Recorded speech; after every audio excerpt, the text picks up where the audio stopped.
కొంతమంది ఉంటారండి డైలాగులు వేస్తా ఉన్నారనమాట. ఆళ్ళ గురించి అయితే చెప్తున్నాను. వాళ్ళకే ఫైనల్‌గా ఇస్తున్నాననమాట. ఈ డైలాగ్ అయితే వాళ్ళకే. మా బావైతే కష్టపడుతున్నారు కాబట్టి, కష్టపడిన డబ్బుని మేమైతే వృధా చేయాలనుకోవట్లేదు. ఆ వచ్చిన డబ్బుల్ని మేము ఇంట్లో సర్దుకొని, మిగిలిన డబ్బులతో మేమైతే బట్టలైతే కొనుక్కుంటా ఉంటాం. మీకు ఈ బట్టలే కరెక్టు, మీకు ఈ రేంజే ఉండాలి అనేసి మీకెందుకండి? ఎప్పుడు మీది మీరైతే కష్టపడిన సొమ్మయితే మీరు బాగా దుబారా ఖర్చు చేసి వృధా చేసేస్తారేమో! మీరంత రిచ్చేమో! రిచ్చో లేకపోతే బొచ్చో మాకెందుకు మీ గురించి మాకనవసరం. మేమైతే మా అత్తయ్య గారు అండ్ మా బావ అయితే కష్టపడిన డబ్బుల్ని వృధా చెయ్యరు. ఇంట్లో సరిపడగా ఖర్చు పెట్టుకొని దాని తర్వాతనే మేము బట్టలకి గట్టా ఏదన్నా కొనుక్కోవాలంటే కొనుక్కుంటాం.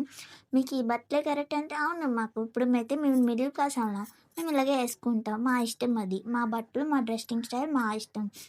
ఎప్పుడూ ఒకలా ఉండదు కదా! ఏమో ఈరోజు మేము ఇలా తక్కువలో కొనొచ్చేమో, రూ. 1000కి 3 షర్ట్‌లే కొనొచ్చేమో, నెక్స్ట్ ఇయర్ అలా ఉండకపోవచ్చేమో, రూ. 1000కి ఒక షర్టే కొనొచ్చేమో, అలా ఎప్పుడూ ఒకలాగే ఉండం కదా! మీరు ఎప్పుడూ ఒకలాగే ఉండరు కదా! మీరిప్పుడు రూ. 1000కి ఒక షర్ట్ ఏసుకుని తర్వాత నెక్స్ట్ ఇయర్ రూ. 1000కి 4 షర్టులు కొనుక్కునే రేంజ్ మీకు దిగిపోవచ్చేమో కదా! ఎందుకండి అలా డైలాగులేస్తా ఉంటారు. ఇప్పుడు ఇదంతా ఎందుకు చెప్తున్నానంటే, మా బావ అయితే చాలా ఫీల్ అయ్యాడనమాట. ఇలా డైలాగులేస్తున్నారని చెప్పేసి. సో, వాళ్ళకైతే నేను గట్టిగా ఇవ్వాలనుకున్నాను. ఇక్కడికొచ్చేసరికి మా బావ అయితే డ్రెస్సులు కొనుక్కున్నాడు.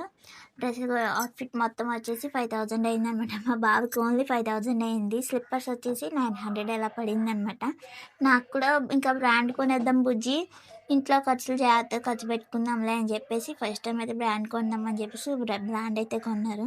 మేమెప్పుడు మామూలుగానే కొనుక్కుంటాం అంతే. కాకపోతే మేము డ్రెస్సింగ్ స్టైల్ ఏ డ్రెస్ ఏసినా మాకు సూట్ అవుతుంది.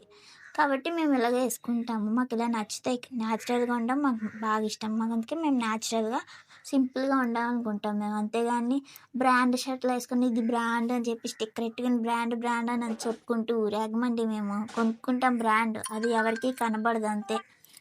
అందుకని వీడియో అయితే తీస్తున్నాం. మేము కొనుక్కునేది బ్రాండే. కాకపోతే చూడండి. అంతే. అంతకు మించి ఎక్కువగా డైలాగులయితే వేయకండి. ఇక్కడికొచ్చేసరికి ఫ్యాన్స్ ఇంకా స్లిప్పర్స్ మా చిన్నోడికి, నాకు స్లిప్పర్స్, డ్రెస్సులు ఇవన్నీ కొనుక్కున్నాం అనమాట. సో, ఇదండి టాపిక్ అయితే. ఎవరిని కించపరచాలని చూడకండి.